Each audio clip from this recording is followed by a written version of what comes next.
on in. Come on into divinity school. Thank you for having me. So, this is my brother Hal. Like I already told you, or maybe if I do this as a different video though, he is an electrical engineer and an aeronautical engineer. Okay. So when you think about vibrations actually, can you just tell us what vibration in a sense of electricity or scientifically means to you when you think of the word vibration? How are you defining that? When I think of vibration as it relates to an electrical signal, I would think of the frequency of the signal switching back and forth from one state to another, from one amplitude to another. For example, in this house, in most homes in the United States, the electrical amplitude of the voltage is switching back and forth 60 times a second, and it's going back and forth between 120 volts AC, so from an amplitude of voltage of about 120 and then to a negative voltage and then back. So that's what I would think of in terms of vibrations in the sense of moving back and forth. Now how electrons move and vibrate is a little beyond my knowledge, but that's also a vibration. I suppose you could think of it that way. And so that's what creates electricity, is that going back and forth. That is a way that we can harness electrical energy, I suppose you could say. And the electricity is the flow of charge from one area to another, from one concentration of positive charge to negative charge, or in the opposite direction, depending on how you reference the system that you're talking about. Interesting. So, do you think that electricity or energy, whatever it is that's vibrating, is conscious? Conscious. Do you think that electricity is conscious of where it's going? Not in the sense that we talk about consciousness. No, I think when I think of consciousness, or my consciousness, or your consciousness, I think of it as a flow of experiences that we're each having, subjective experiences. So they're your experiences that you're having. You and I can both be sitting in the same room and having a conversation, but the subjective, from our perspective, flow of what's happening is each of our consciousnesses in a way. But what if, isn't it just electricity that is giving life to the systems of our body? As in, what if our awareness of consciousness, and I think it's beyond this, but at least is in part like the electricity that we are, as experienced through bringing power to, lighting up, bringing to life, being plugged into the senses.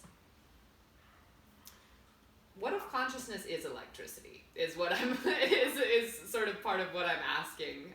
We wouldn't really. I don't know. That would be getting to that point. I guess would be difficult to test. But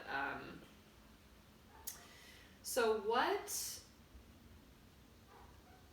do you think about the way that vibrations and vibes are talked about in popular culture today in relation to your definition of what they are? Like when someone sort of tie this together, I guess it's kind of saying, can you consciously change the vibration of a situation, and what does that mean to you? What's going on for you when you hear people talking that way? Mm-hmm. Well, based on what we were talking about earlier, I suppose when I try to tie what you're asking into my understanding of electrical signals, or really electromagnetic signals, would be, so for example, you were mentioning the heart. At the beat of the heart is certainly a frequency, a signal that we can observe. And the body, really the brain, I would say, is generating electrical signals that tell the muscles in the heart when to move. So those electrical signals create an electromagnetic field that is measurable, I think, outside the body. I don't actually know, but it would be weak, I think, compared to what we typically would see. For example, Or the electricity. subtle. Yes, Perhaps we could use the word subtle. just means the amplitude, the voltage, the voltage that you would measure in a sensor, as compared to if you were to measure the current flowing through a wire in this house to light up one of the lights. That would probably be a much larger signal than what you would measure, because it's a small current that's passing through the nerves. Right, that goes in the body. relatively. It's Again, it's all relative. relative. It's all Right. relative. Right. Yeah. And so the electromagnetic radiation, the electric and the magnetic field that are generated and propagated, radiated from the signals or from other signals inside your body, they affect the outside world? Yes. So Because if it's you all have, interacting. right, if you have a sensor in your body, an antenna, basically, to detect those fields, those electromagnetic fields as they propagate and they pass through you, then you could do something with your body. Could do something with the signal. What if that's just what our body is? Because if Possible. we're just giving off and receiving electrical impulses, really, like it's kind of what's going on. It's like, isn't that what robots, isn't that what robots would do? But again, yeah, I mean, that kind of comes back to, are we that electricity, that intelligent, aware, conscious electricity that is embodying right now, is my question. Wouldn't that be ironic if my brother's an electrical engineer. We're just out here proving that consciousness is electricity. Don't give him credit or blame for that if it's right. There's a lot more to. There's much more to uncover with right. the theory that what you're talking about.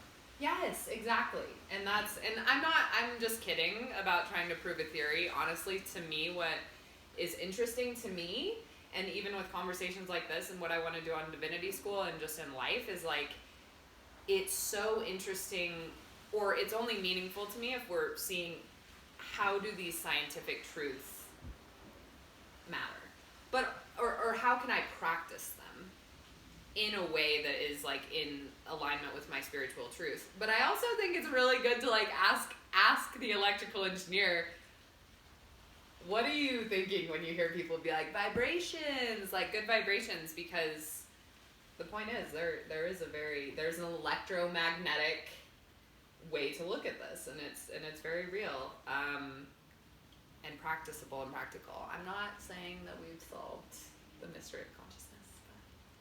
But, okay, so just one last question before we wrap this up. This is the first interview I've ever done on. No, it's not actually. This is not at all the first interview I've ever done on camera, but maybe it is where I've been on the camera too. Okay, anyway.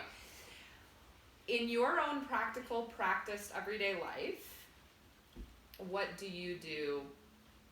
What do you feel heightens or amplifies your vibrations? Your vibratory experience in day-to-day life. Maybe that's what this is. I think what's become more important for me, more valuable in how I'm living my life every day, is to focus on the moment at hand. And I'm sure you've talked about that in your videos previously. And it's something that a lot of people, well, even I would say prior to, or earlier in my life, and probably even now, talk about, but actually practicing takes a great deal of effort and persistence to really make it work. Because It's a big jump. yes, it's easy to be forever stuck in the constantly waiting for the future to arrive, and some better state that you anticipate will materialize in the future, while not taking the time to appreciate what you actually have and what's actually in front of you. And that, I do think that it is a matter of consciously deciding to enjoy the moment, be content with it. There's an element of looking forward, but that ability to slow down and look at the moment and live that moment and appreciate the moment is what is it's very valuable to me, and I'm trying to do that more and more often, because in the end, really what we have is we have the present, and past and the future they're ideas to us, but the present is what we've got. Right. Amen. Out there, folks. And I'll just end this by saying, I'll just tie that into what we're saying. Just one, I love that so much, and I feel like a big part of it is just because the present is where that energetic conversation is taking place. And so if you're not consciously there for the love that's being shared with whatever is going on, the energy that's being shared is another way to say it, then you'll never be there for it. No matter what awesome thing materializes or doesn't, just to be there to experience the exchange of, or oneness of energy that's happening in every moment. Conscious presence. So, thank you so much for this is hopefully the beginning of something, and Jamie, why don't you come back in here and say goodbye? Thanks for having me. Yes. This is, wait, come back. I thought you were going to start this is just a, yes, I am. Okay, this is just a smooth transition. Okay, thank you. Can I interview you? Yes. Okay.